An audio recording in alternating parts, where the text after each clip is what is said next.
So the other day, one of my patrons upped his patronage considerably. And I was like, you need to pick like a series review or something. That's outrageous. Holy shit, thank you so much. And he was like, well, I don't know, you pick. So not only did he increase his Patreon by a lot, he also let me pick the series. And of course, as you can read, I'm picking the Omen. No, I do not have the new Scream Factory set. I wish I had it, but unfortunately, money is tight right now with the move and everything, so I will not be purchasing that anytime soon. But it is gorgeous, and I would love to get my hands on it. Anyways, that being said, I'm not 100% sure if I'm going to be doing the fourth one because it's an absolute abomination, and I have no interest in watching it again because I think that this trilogy completes itself beautifully. It's one of the best horror trilogies of all time. I absolutely love all three of these films. And the fourth is just kind of a slap in the face to the perfectly well-rounded trilogy. And it has really, I mean, it does nothing for the series. It's a total fucking abomination. So, I don't know. And then the remake, from my memory of it, is a pure carbon copy of this one. So what more could I say about it? So I probably won't watch that one either, even though I do own that one. And I do own the fourth one on VHS, but my VHS is packed away, so I'm not even sure how I would watch that. So thank you to Kory White for upping his Patreon like he did. I appreciate it. If you want to go over to Patreon, throw me $1 a month. $1 a month. If, you know, I keep saying that, man. You don't think it's helping. Trust me, it is. $1. It's not a big deal. Maybe it is to you, and that's fine. I'm not, you know, saying anything there. But if you can, for the channel, that would be awesome. Anyways, all right, enough of that shit. Before we get started, I got a package here. And as if you can hear, oh, I don't know. Maybe they got broken. We're going to find out here in a second. But this is from Tanya Brown. And the shipping prices on these things are insane. This box is tiny. Teeny tiny. $14.20 for this little package. It's not big at all. So, I don't know why it costs so damn much. But it did. And thank you to Tanya for whatever is in here. As I said, it might be broken. So that's kind of a shame. Let's find out. But yeah, anyways. Okay, so this is the box of VHS. So I got a message weeks ago, might even have been a month ago, like, did you get my package with VHS? And I was like, no. And my dad told me that this package has been sitting somewhere for a while. So that would be the explanation. I was always waiting on it. Oh no, this looks like a piece of a VHS tape. Uh-oh. How the fuck did they break a VHS tape like that? Are they just throwing this thing? Oh, it is. It's crushed. That's a damn shame. All right, first up, we've got Contagion with Lin Shaye's in it. Oh, I was going to say a bunch of names I don't know, but Lin Shaye's in it, so I know that name. Never heard of this movie. PG-13. Ooh. All right, moving on. All right, next up, we've got The Item. The Item. Wow, okay. The Item with nobody, and nobody cares. Wow, okay. I don't know anything about this movie either. I think I've seen this box cover, but I don't know. And then finally, we've got Dahmer, which is completely broken and smashed. The whole cover and everything has been punctured. There's bits of it all throughout this box. I can hear it in here, even more broken. So this is the Jeremy Renner Dahmer movie, which I have seen. And wow, that's fucking horrible. For almost $15 of delivery, you would think that they could take better care of these damn things. But no, they didn't. So thank you to Tanya for sending these over. $15. $14.20. That's fucking crazy. Thank you, Tanya. I will try to get to those as soon as I can. So, thank you. All right, so let's talk about The Omen. That's crazy. Now, The Omen came out when horror was still respected in Hollywood. You know, you had The Exorcist, and you had these like real mainstream, bigger name, really well respected, really well received movies. And then the 80s came around the slasher craze came around, and it just really trashed the reputation of horror. And it's never recovered ever since. Because I think horror went through a couple peaks and valleys when it came to that. Like in the 30s, it was really well respected with the Universal monster craze. And then that kind of went through the 30s and the 40s. And then the 50s came. And the 50s were all about these like giant bug movies, these giant creature feature type things. And everyone like had a shitty opinion of horror. Like, oh, it's just trash cinema, whatever. And then Hitchcock came around and made Psycho.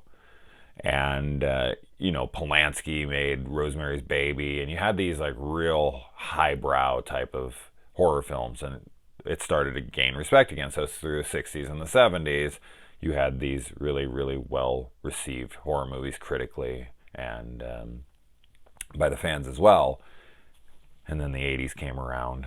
And I feel like, the 80s and the 90s were really frowned upon by critics. Then the 2000s, we started to get a little resurgence of appreciation in the genre. And then I feel like in the 2010s, that it's not fully anywhere near the level of what an Exorcist or an Omen or something would have gotten attention from. But I do feel like horror has become, critically accepted again in a lot of ways. With like Hereditary and The Lighthouse and, Ari Aster's movies and even Mike Flanagan's movies and Robert Eggers' movies and Jordan Peele's movies and stuff like that. So we are starting to see that again. Anyways, I just wanted to talk about how I look at this movie with like a Gregory Peck in it and how it's received in Hollywood as this, classic. It's just, there's very few films that come after this movie. And this movie's what, 1976, if I remember correctly? If that's accurate, then yeah, you had about 4 years later, you had Friday the 13th come in, and then that was pretty much the end of the respect that horror was going to get for a long, long time. And of course, I think that it'd be hard to discuss this movie. Now, I'm not going to get into every little detail because, honestly, I don't remember every little detail, but I do remember watching that behind-the-scenes documentary kind of thing where the film had this cursed production, much like a Poltergeist or something, where every fucking thing went wrong. And some of the stuff is freaky. I'm not going to say it isn't. I don't know what's coincidence and what isn't. I've said on the channel a million times, I don't believe in anything. So I'm not really sure what my brain would allow me to believe. But I can't deny that some of the production of this is extremely coincidental. Like, so much so that it's eerie.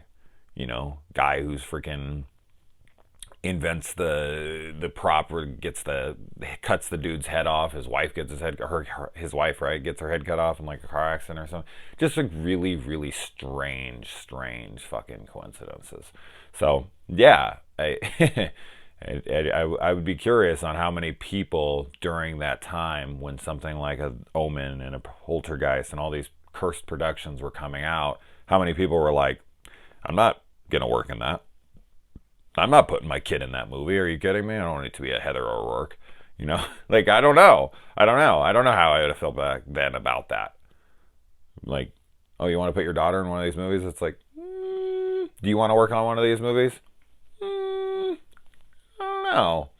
So, yeah, but I feel like, at the same time, I feel like there's plenty of films that have those kinds of cursed productions, so to speak, that are not horror, that are like comedies, that are dramas, that are whatever. I don't know any off the top of my head, but I can only assume that there's been other movies that have tons of coincidences like that, or people who've died. Like, look at the Fast and the Furious franchise. Freaking Paul Walker died during the making of the 7th movie. Is that a cursed production? I don't know. But it is ironic that he died in a car wreck, kind of like speeding cars. So that maybe there's something to be said for that. Anyway, all right, so I had to talk about that a teeny little bit. All right, so in the opening here, we have Gregory Peck's character, and he finds out that his baby died at birth, stillborn, or he took a breath, I guess, right? One breath. So I think that's what they say. So I guess technically not stillborn, but he does die like instantly after being born. So pretty damn close. And they decide, hey, we have another baby here. The mom died in childbirth. We have nowhere to give it. And you can take it and keep this secret from your wife forever. That is one hell of an ask. I mean, what are the odds that he's going to say yes, A, and B, like doing it? Could you imagine keeping that secret from your wife the entire time? Now, I think that there's people out there, I don't know Gregory Peck's character personally, but I do feel like there are people out there that are way more logically based even than I am, and they're like, well, it's a baby.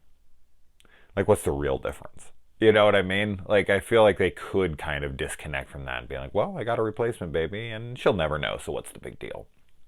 And I think we've all been a party to if they never find out what's the big deal, it's not going to hurt anyone. I sure as shit know I have, but just not on the level of switching someone's baby out. That is a big deal. And this is the 70s, so DNA, paternity tests, kinds of stuff did not exist. Not that you're going to question. I don't know how many of you have went out and like made sure your kid's actually your kid. But I don't even think that was an option back at that time. But yeah, just thinking about being put in that position, like, you want to go tell your wife that her kid's dead? Or here's a replacement kid and she can just live in happy bliss, none to the wiser. The whole idea of ignorance is bliss, right? Kind of personified by do this and your wife will be happy. Don't do this and your wife will be miserable. But you'll be miserable holding this secret the rest of your life. I don't feel like that's ever really addressed much. Like, I don't feel like his guilt of keeping that secret for X amount of years. I think, Damien's like 6 in this or something? Which I think would make sense, 666, right? It's part of the sixes. But I don't know. I feel like that would have been something more to explore within the film. Like, what little we see of it. Just thinking about replacing your child. And I don't know, just something there. And I just don't feel like it's discussed enough. But who's he going to discuss it with? Nobody knows. And how would you display that? You'd have to get pretty artistic with it for him. I don't know. Maybe writing in a journal. Maybe something like that. Kind of dealing with the grief of the loss of his son and taking on this responsibility of holding this secret from his wife. And, then of course finding out that he took on the Antichrist. That's got to add to it. So, as it says in here, the Damien, the Antichrist, is going to come up in politics. So he becomes the ambassador of Great Britain. And, of course, at the end of this movie, we find out that he is with the president. So he is fulfilling the prophecy. Now, we have the greatest hanging in, like, there's a few hangings in film history that are really, really top tier shit. For some reason, I feel like this one, aesthetically and atmospherically, works better than any. It's the weight. Like, I don't feel like the weight of a body being hung is ever properly showcased in a movie like this one. Like, when she gets up there, and it's the way it goes down, it's where it happens, it's who it is, all of that stuff is just perfection, and it's so out of nowhere. I feel like the first time you ever watch this, you don't know who this character is, really. You don't know much about her. You just see she's like a nanny, and then she's kind of sweet, and then she goes up and she's like, "It's all for you, Damien," and she just throws a noose around her neck, and before you can even take a breath or kind of even take in what's happening, she just jumps, and that that weight of her body hits and snaps her neck, and then it's the added, like, I feel like if she just jumped down and it broke her neck and she hung, it would not be anywhere as much as impactful as if you took out the whole her smashing through the window. It's the weight of like her body hitting the window at the same time that just adds that like extra oomph to the scene. And just the screams, she's doing it in front of a bunch of children. There's this Rottweiler kind of hell beast. There's Damien's look in his eyes. There's the parents' frantic responses, the kids running around, screaming, the musical cue, everything. That scene is probably my favorite scene in the entire film. I mean, realistically, I love that hanging scene.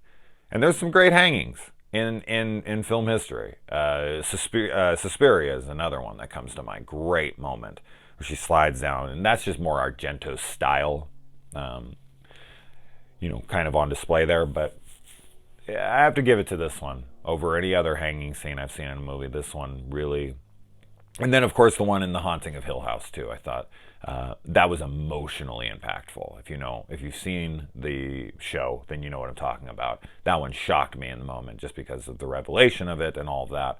But wow, what a fantastic sequence. So those probably my three favorite hanging sequences off the top of my head. But this one, taking the cake. Ha! It's at a birthday party, taking the cake. There you go. Little pun there for you. And then we got the Premonition photos. It's funny to watch movies like this. Like an Exorcist, like an Omen, like a Psycho, like a Halloween or something, where they're very tropey, in relation to the genre. But it's because they invented the tropes. So you get a lot of these tropey things in this movie. So if you were watching this today, having never seen it in your life, you'd be like, oh my God, I've seen this a million times. And it's like, yeah, you've seen this a million times because of this movie. Because this movie did it, and then everyone's ripped it off since. So this is the catalyst for what would become the trope of like a premonition picture, where there's something in the picture and it's like, what is this? Where they use it in like a Final Destination 3, or like you've seen it in 1,000 fucking movies since. But it's weird to watch movies now that invented tropes to be like, you almost want to roll your eyes because you're so used to it, but at the same time you have to take a step back and be like, oh, well, that's right. They're the ones. Now, I don't know for sure this was that first movie that ever did that. Probably not. But it's definitely the movie that popularized it, from what I can tell. So it's interesting to me. Anyways, I just had to talk about that. And I mean, hiring a new nanny after what happened, after a woman hung herself like that in front of everybody, that's got to be a grueling process. Like, yeah, we didn't do such a good job before, and I'm not really sure I want to bring on another one. I've raised my children just fine, and I don't really know what the mom's doing. One kid's pretty simple. I was a step parent for a while, for like a couple years, and we had one kid, and it was really, really easy. And the wife in this movie, as far as I can tell, correct me if I'm wrong, but she's a stay-at-home mom, is she not? So, I mean, if you have the money and you have the means to do it, that's fine. But I don't feel like, and there's other people in the house too, kind of taking care of the chores.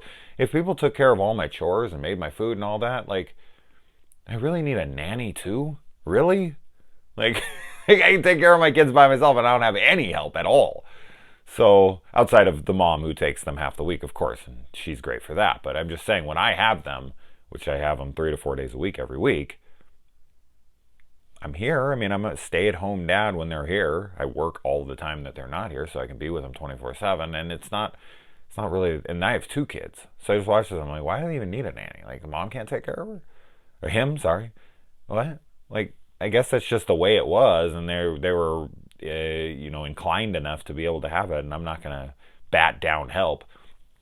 I wouldn't mind a little extra help, but I don't know. I wouldn't need like multiple different people But that's just me, anyways. I just kind of found that funny. It's like, really, you need a nanny for one fucking kid, and you're a stay-at-home mom? Like, you can't do it by yourself. It's not that difficult. I would more need like a friend. I would more need to like hire, or like maybe like if I had the money, I would have like a little homeschooling program at my house so my kids could have interaction, like multiple kids, since there was only one of them. But I have twins, so I kind of have a built-in best friend for each of them. Anyway, Damien's never been sick a day in his life, so I guess he grows up to be Bruce Willis's character in The Unbreakable. I almost said The Sixth Sense. And yeah, so she brings a dog in the house without permission. And then she also talks back to the wife here, being like, are you sure he wants to go to church? And I'm not really sure that's what she needs. And she's like, you need to get him ready. Like, let's go. Which at that time, that's what I'm saying. Like, she couldn't have walked upstairs and got her kid ready? Like, what's she doing? What is she doing in that moment that she can't? But I guess she pays her, right? That's her job, so she needs to get it done. But like, she's just sitting there waiting for her child to be gotten ready when they're like in a rush. Like, walk upstairs and be like, look, we need to get my kid ready, so let's get him ready. Like, it's just, I don't know, there's such a disconnect in the parenting here that a nanny just, I feel like, takes a lot.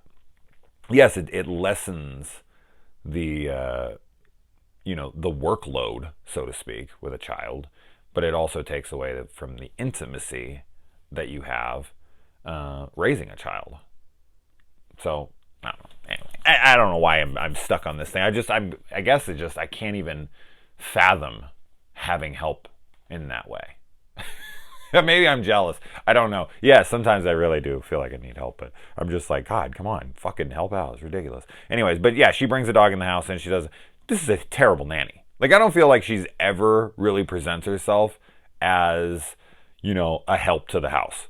Like, I feel like she's always constantly doing shit that should get her fired. Like, we made the wrong decision. You need to go. Like, from day one, I don't ever get the impression that she's being helpful. So, I feel like the dog thing and all that, he should have been like, you need to leave. Like, what the hell's wrong with you here? Even in The Hand That Rocks the Cradle, they get rid of Peyton eventually. Like, they're just like, look, you got some serious issues. You gotta go. Like, this chick never gets fired. This chick never gets kicked out, and I feel like she warrants it a bunch of times. Anyway, all right. And so then they go to the church, and absolute freak out. And I was making a joke of it. I actually filmed the sequence, and I was like, this is someone trying to take me to a church. Just looking at the thing, and freaking out and kicking, no! And he's like scratching, freaking wrecks his mom's face and everything. I thought that scene was great, and really funny to me. I've been to church twice in my life, and I was not a fan either time. I don't understand it, but hey, nothing against what you do with your life at all. Just don't get it. Anyways, these drive-through animal parks to me have always been a horrid idea. Like, a horrible idea for so many reasons.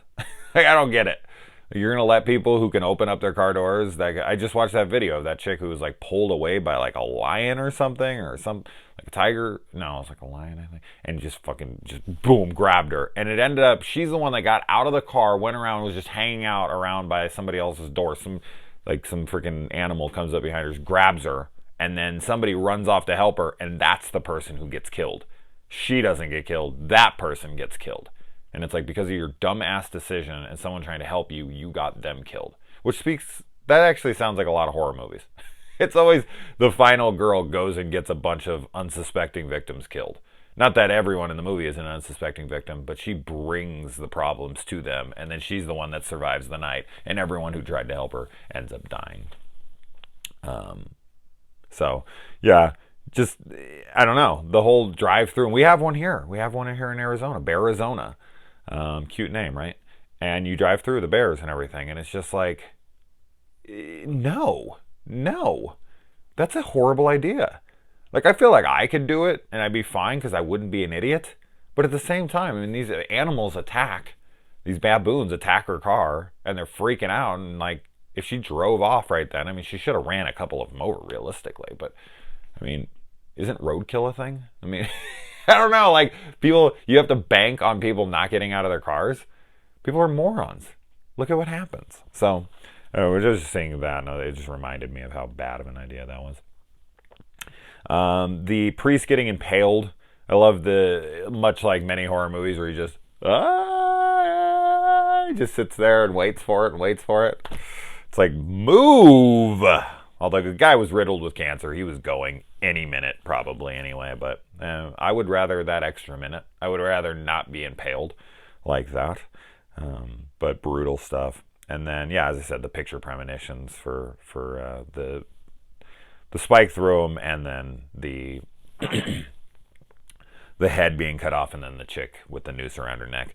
If I was Gregory Peck in this, I would be like, you need to take my picture right now. Although, of course, I wouldn't want him to, but I'd force him to. You know, one of those things where I'd be like, I don't want to know. Okay, you need to do it. You need to tell me. But what would it have been? I think he's shot in the chest, right? So there would have been like a little dark spot right here in his picture. Maybe they wouldn't even have been able to tell. So I'd be curious on what his picture would have looked like, but we never do get to see it. And I love that. I love that his wife is essentially like, look, I hate our kids so much that I want to have an abortion. I don't want another kid. If this is what kids are like, I'm done. That's pretty funny. Coming from a parent, that's fucking funny. Because I love my kids. Oh my God, I love my kids more than anything. But that being said, which I feel like is the way everybody starts every parent ever, when they're going to say something shitty, they always have to start, like about their kids, they always have to start it with, I love my kids. You always know the but's coming when they say that. Like, I love my kids more than absolutely anything on this planet. So I just want you to understand that when I say but here, I don't mean ill will towards my children. You have to understand. But yeah, no, but I don't have any more kids. The experience of having them, as much as I love it, it's knocked the desire out of me for any other kids. And I have a lot of other reasons why I wouldn't want to do it.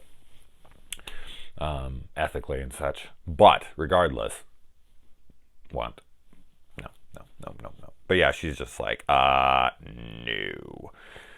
I like how the priest comes to him. Like, I don't know what the priest's mode of thought was here on what he thought was going to happen, but like coming to a guy and dropping news on him that his kid is the Antichrist and that he needs to kill him, that's going to be a hard sell. That's going to be a real hard sell.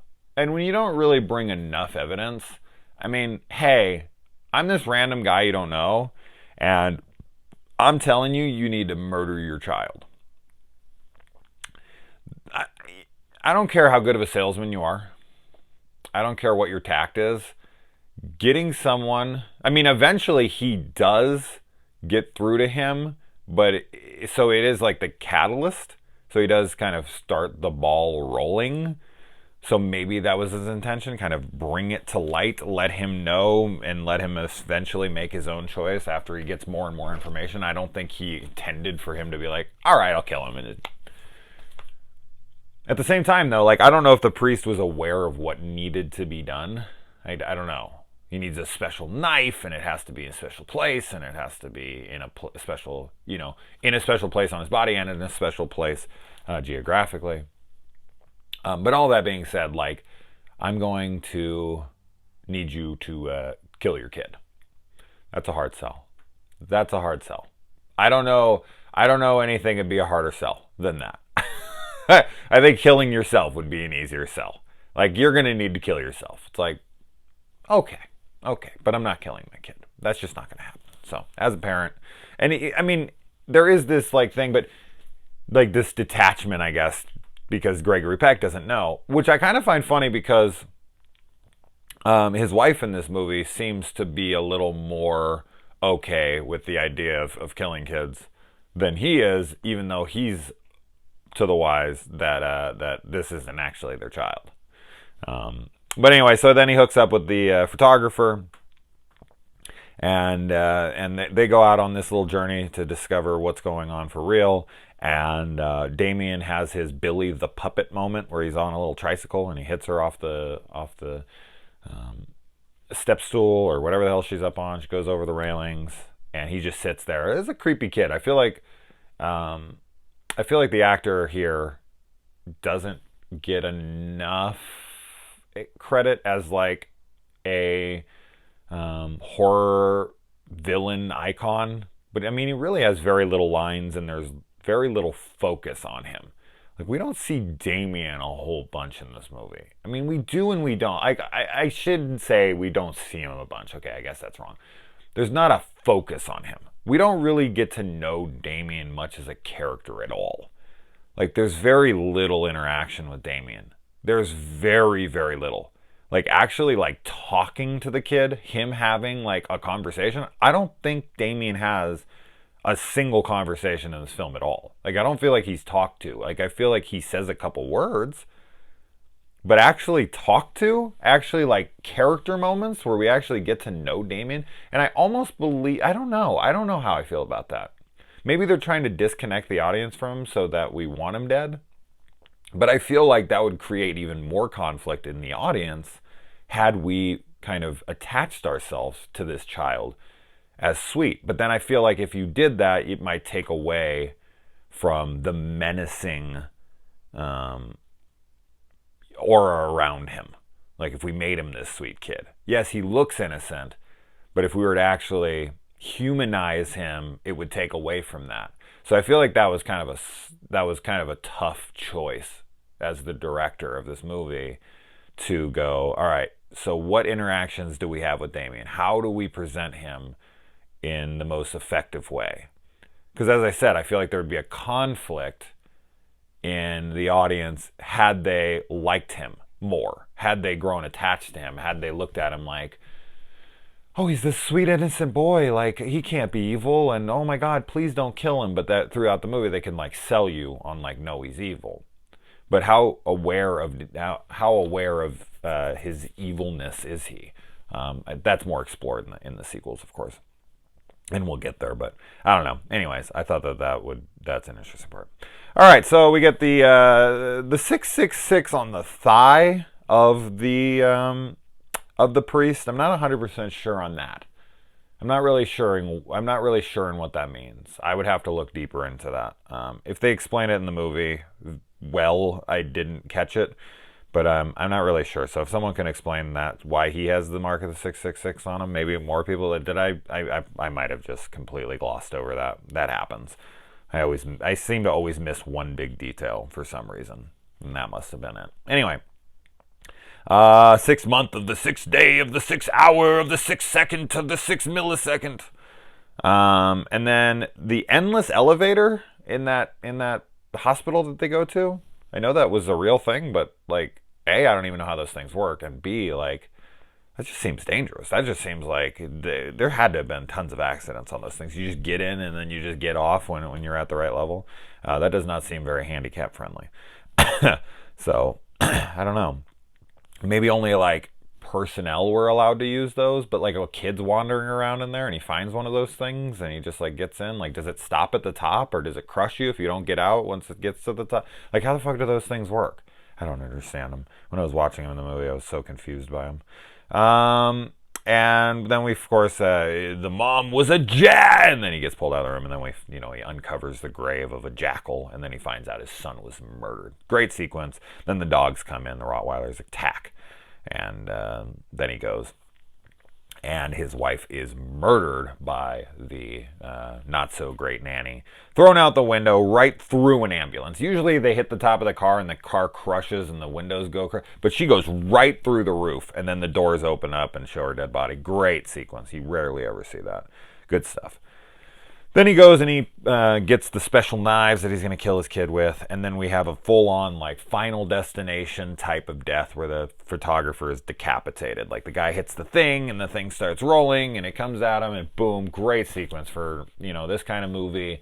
I feel like that's a great gore gag. It's something like you would see in a Friday the 13th or something. The full head like hitting off the body. Usually that kind of stuff would be left open for interpretation, just to fill in the blanks. Like, you see it coming and then it cuts, like cuts the film, not his head.